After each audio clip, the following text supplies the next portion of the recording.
இப்போ நான் நிற்கிற இடம் பாண்டி பஜார் தான். இந்த இடத்துல ஒரு ஹோட்டல் ஒன்று இருந்தது. நான் சொல்கிறதெல்லாம் 25 வருஷத்துக்கு முன்னால்.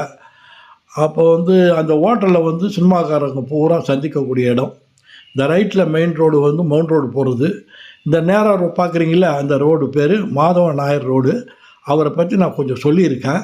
என் பேர் நாகராஜ் சார். எத்தனை வருஷமா அந்த ஏரியாவுக்கு? நான் கிட்டத்தட்ட ஒரு 17 வருஷமா இருக்குங்க. சரி, இந்த ஏரியா எந்த அளவுக்கு மாற்றம் அடைஞ்சிருக்கு? நிறைய மாறி இருக்குங்க. நிறைய நல்லா எல்லாத்துக்குமே ஒரு டிஃப்ரெண்ட் ஆகிப்போச்சு. முன்ன இருந்ததோட இப்போ ரொம்ப இதாகிப்போச்சு. பண்றீங்க? நம்ம கடை வச்சிருக்கோங்க, துணிக்கடை வச்சிருக்கோம். தியேட்டர் இருந்தது நாகேஷ் தியேட்டர், அது எப்படி இருக்கு இப்போ?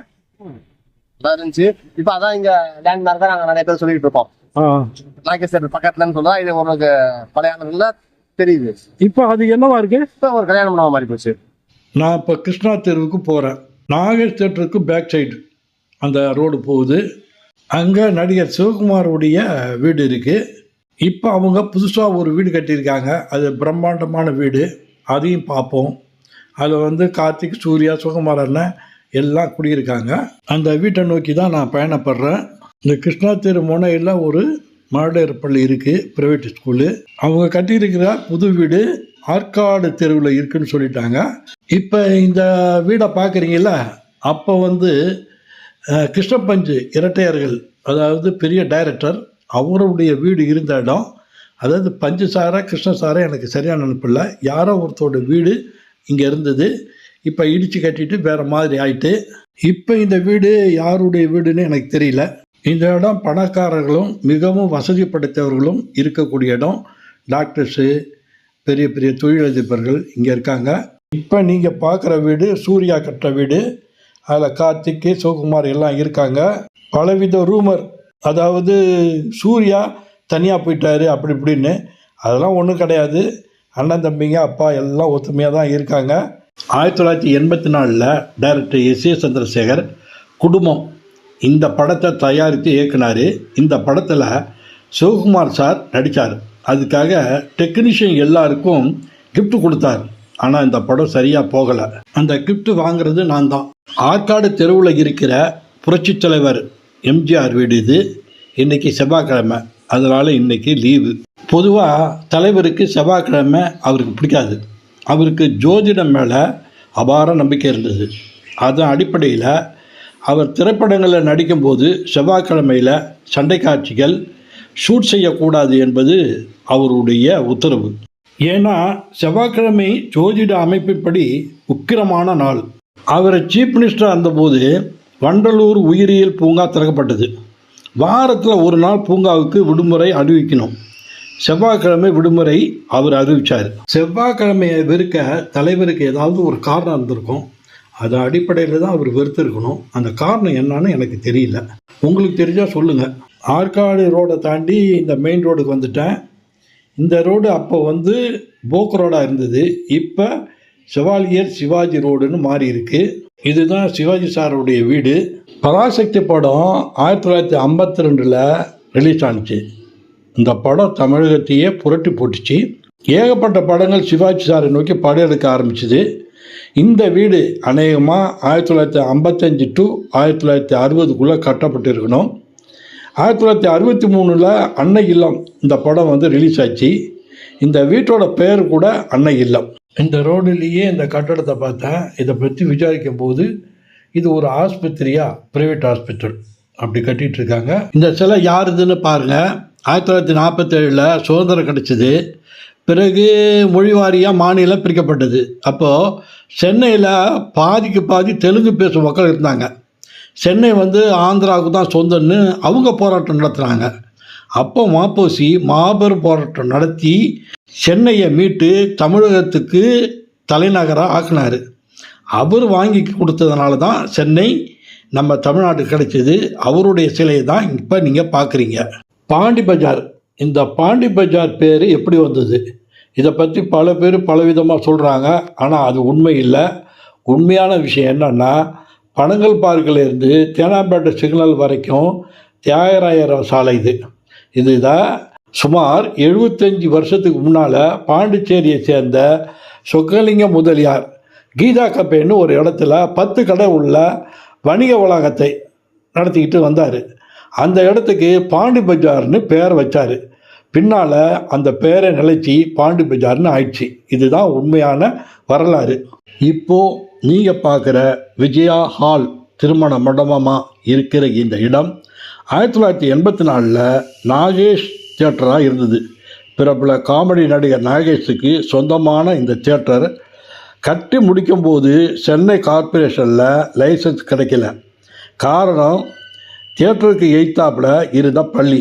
அந்த நேரத்தில் சீஃப் மினிஸ்டராக இருந்தது புரட்சித் தலைவர் எம்ஜிஆர். அவர் தலையிட்டு 1984 திறந்து வச்சார். 1995க்கு பிறகு பலவித காரணங்களால் தியேட்டர் மூடப்பட்டு இப்போ திருமண மண்டபமாக இருக்குது. Holy Angels Anglo Indian Higher Secondary School nursery to +2 வரை உள்ளது. 1909 இந்த பள்ளி ஆரம்பிக்கப்பட்டது. தற்சமயம் 3000 பேர் வரை படிக்கிறாங்க. பல செலிபிரிட்டி பிள்ளைங்கள்லாம் இங்கே தான் படிச்சிருக்காங்க. உதாரணமாக சமந்தா, ஐஸ்வர்யா ராஜேஷ் இங்கே படிச்சிருக்காங்க. பாண்டி பஜாரை பற்றி பல பேர் பலவிதமான வீடியோலாம் போட்டிருக்காங்க. நம்மளும் அதில் சேர வேணாம். வேறு சில இடங்களை காட்டுறேன் வாங்க. இப்போ நான் நிற்கிறேன்ல, இந்த இடம் பாண்டி பஜாருக்கு அப்படியே பேக் சைடு ராஜபாதர் தெரு. இந்த தெருவில் தான் இப்போ கட்டட வேலைலாம் நடக்குது. இந்த கிருஷ்ணா இன்னுன்னு ஒன்று இருக்குது. இதுக்கு பக்கத்தில் ரோகிணி ஹோட்டல்னு ஒன்று இருந்தது. இந்த இடத்துல தான் நம்முடைய புரட்சி கலைஞர் விஜயகாந்த் இருந்தார். அவர் இன்னூர் வள்ளல். வந்தவங்கள்லாம் சாப்பிட்டுட்டு போனாங்க. அதில் நானும் ஒருத்தவன். அதை நான் பெருமையோடு சொல்லிக்கிறேன். என் பேர் முருகையா. சரி, எத்தனை வருஷமா அந்த கோயில் கட்டிட்டு? அப்பா ஃபர்ஸ்ட் ஸ்டார்டிங்கு, அம்மா, இப்போ அவருடைய தலைமுறையில் நான் உருவாகிக்கிறேன்.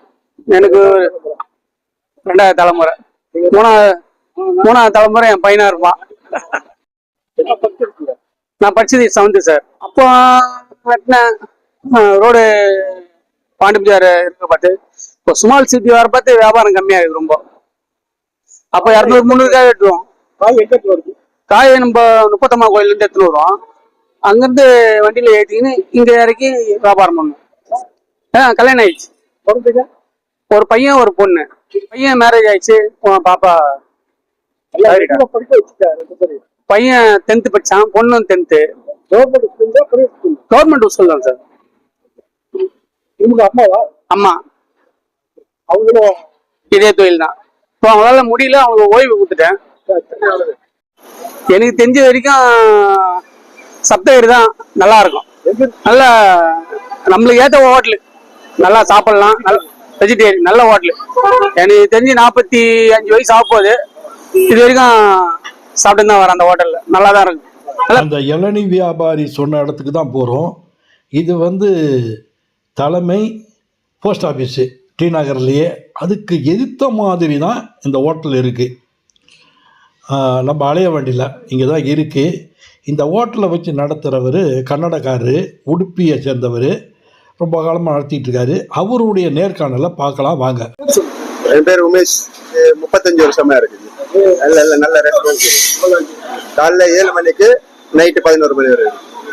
காலைல பொங்கல், பூரி, கிச்சடி, உப்புமா, தோசை எல்லாம் இருக்கு. மத்தியானம் சாப்பாடு வெரைட்டி ரைஸ் சாப்பாடு. இந்த தந்தூரி ஐட்டம் இருக்கு. லேண்ட் ரோட்டி, புழுப்பா, மில்ஸ் சாப்பிட 80 ரூபா, பார்சல் 90 ரூபா. நைட்டு 5 மணிலேருந்து ஸ்டார்ட் ஆகும். 5 மணிலேருந்து நைட்டு 11 மணி வரை. அப்ப ஃப்ரைட் ரைஸ் இருக்கு, தோசை, இட்லி, தோசை எல்லாம் இருக்கு, நான் ரோட்டி எல்லாமே இருக்கு. வெஜிடேரியன். இந்த தனிகாசலம் ரோடு பாண்டி பஜாரை ஒட்டி இருக்கு. அது வழியாக தான் போகிறோம். சில அரசு அலுவலகங்கள் மாநகராட்சிக்கு சொந்தமானது. அதை தாண்டி வந்தீங்கன்னு வச்சுக்கிங்க, ஒரு ஹோட்டல் இருக்குது மத்தியாசன்னு.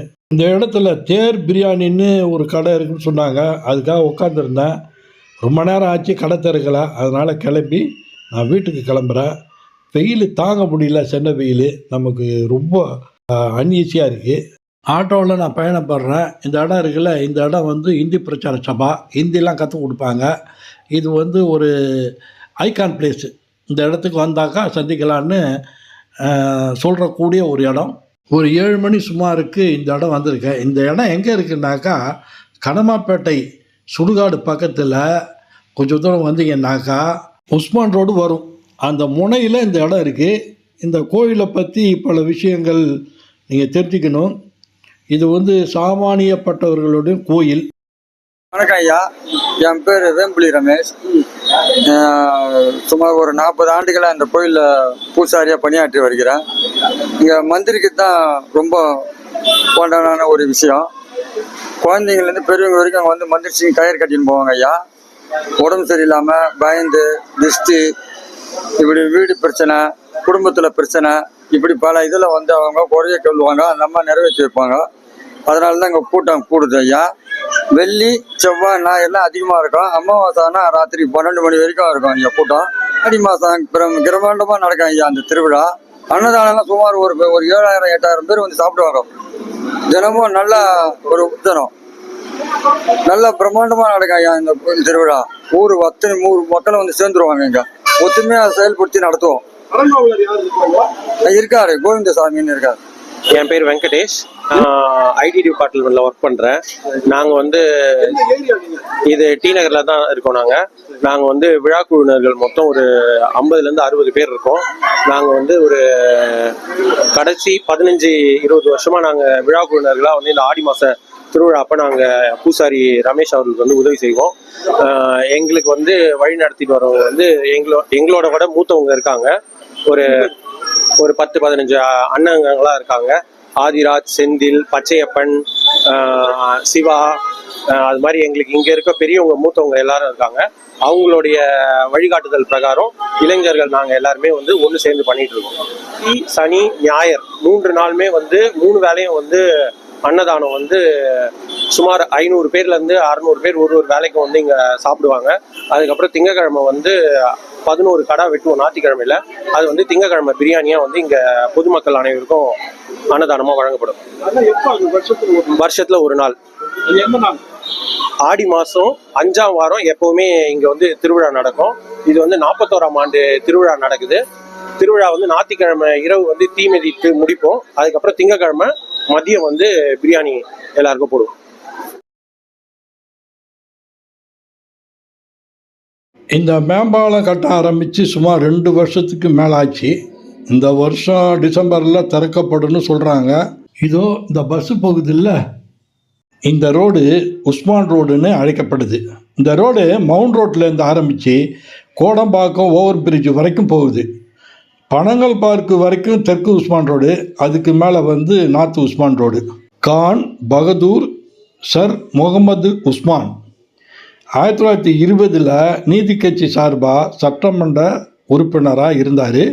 1930 பொப்ளி ராஜா சென்னை மாகாணத்தில் முதலமைச்சராக இருந்தபோது உஸ்மான் உள்துறை அமைச்சராக இருந்தார்.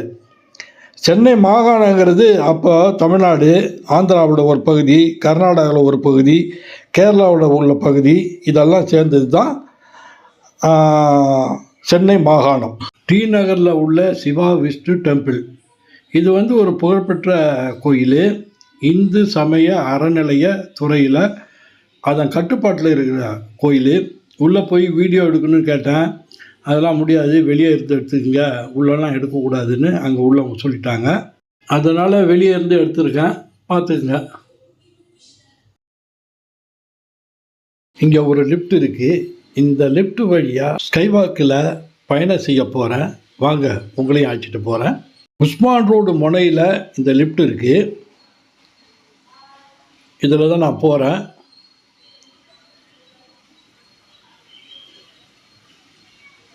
நாம் இங்கேருந்து ஃபுல் வியூவை பார்க்கலாம். இங்கே ஒரு போர்த்திஸ் இருக்குது. நார்த் உஸ்மான் ரோட்டில் ஒரு போர்த்திஸ் இருக்குது. இந்த வழியாக நம்ம பயணம் மேற்கொள்கிறோம். இந்த ஸ்கைவாக்கோடைய நீளம் 570 மீட்டர், அகலம் வந்து 4.2 மீட்டர். அதாவது மாம்பழம் ரயில்வே ஸ்டேஷன் வரைக்கும் இது போகுது. இதனுடைய செலவு வந்து 28,45 லட்சம். இந்தியாவிலேயே மிக நீளமான ஸ்கைவாக்கு இது. சென்னை 2.20 திட்டத்தில் தமிழக முதல்வர் மு.க. ஸ்டாலின் அவர்களால் 2023 ஜூன் 24ஆம் தேதி இந்த ஸ்கைவாக் திறந்து வைக்கப்பட்டது. மேலும் சிசிடிவி, ரெஸ்ட் ரூமு, டாய்லெட்டு, மின்விளக்கு. இது கட்டப்பட்ட நோக்கம் ரங்கநாத் தெருவில் பண்டிகை நேரத்தில் அதிக அளவு கூட்டம். இது கட்டுப்படுத்த இந்த ஸ்கை வாக்கு ரொம்ப உதவியாக இருக்குது. நீங்கள் பார்க்குற இந்த காய்கறி மார்க்கெட்டு காலை நேரத்தை விட மாலையில், அதாவது ஒரு 5 மணிக்கு மேலே பயங்கர கூட்டமாக இருக்கும். ஏன்னா வேலை முடிஞ்சு வீட்டுக்கு போகிறவங்க இங்கே காய்கறி வாங்கிட்டு வீட்டுக்கு போவாங்க. அந்த அளவுக்கு கூட்டம் அதிகமாக இருக்கும். இப்போ நீங்கள் பார்க்குறது மாம்பழம் ரயில்வே ஸ்டேஷன்.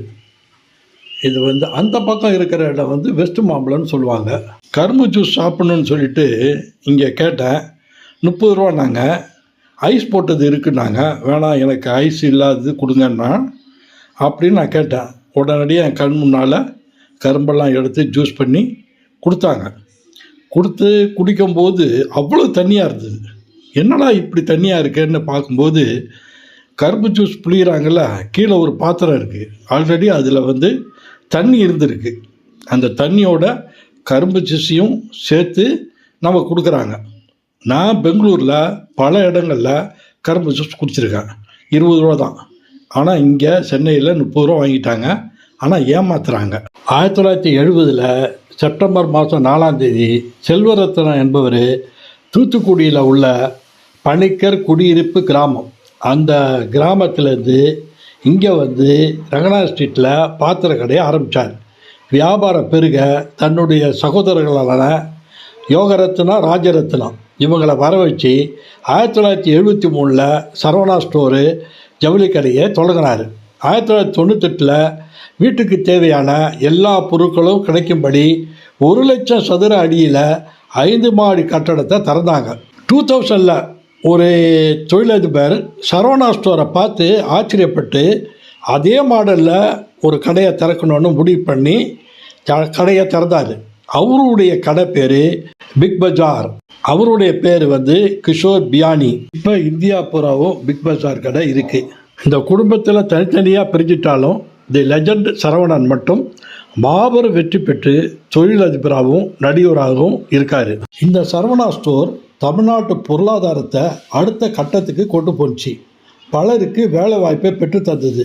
அதனால் பெங்களூர், மைசூர், நெல்லூர், தமிழ்நாட்டில் பிறப்பகுதி, Singapore, Malaysia, USA, Canada, gulf countries, Mauritius, தமிழர்கள் எங்கே உலகத்தில் இருக்காங்களோ அங்கெல்லாம் இருந்து சரவணா ஸ்டோருக்கு வந்து பர்ச்சேஸ் பண்ணதை நான் கண்கூட பார்த்துருக்கேன். சரவணா ஸ்டோரை ஒட்டி இருக்கிற சத்யா பஜார், அது வந்து கார்பரேஷனுக்கு சொந்தமான இடம். வாடகைலாம் கொஞ்சம் கம்மி தான். ஆனால் கூட்டமே இல்லை. ஏன்னா இப்போ நான் போகும்போது ஒரு 7:30 8 மணி, அந்த நேரத்தில் கூட சுத்தமாக கூட்டம் இல்லை. சில பேரை பார்த்து பேசலான்னாலும் அவங்களுடைய முகத்தோடைய சூழ்நிலையை பார்த்துட்டு நான் அப்படியே ஒதுங்கிட்டேன். இந்த இடம் வந்து ரங்கநாத் ஸ்ட்ரீட்டு, அதாவது சிவா வெஸ்ட் கோயிலுக்கு ஒட்டி உள்ள இடம். இங்கே வந்து 2 மாதத்துக்கு முன்னால் டிஃபன் சாப்பிட்டோம். அவ்வளோ அருமையாக இருந்தது, இட்லி தோசைலாம். ஆனால் இன்றைக்கி வந்து ரொம்ப லேட்டாக தான் இது பண்ணாங்க.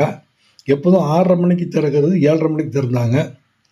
ஆனால் இன்றைக்கி டேஸ்ட்டு கொஞ்சம் கம்மியாக இருந்தது. ஏன்னா பாவம், ஏன்னா மனிதர்கள் ஒரே மாதிரி இருக்கிறது இல்லை, அதுமாரி உணவும் அப்படி தானே. நம்ம நிறைவு பகுதிக்கு வந்துட்டோம். என்னுடைய சேனலை நீங்கள் பார்த்துருப்பீங்க. அதனால் லைக் பண்ணி, ஷேர் பண்ணி, சப்ஸ்கிரைப் பண்ணுங்கள்.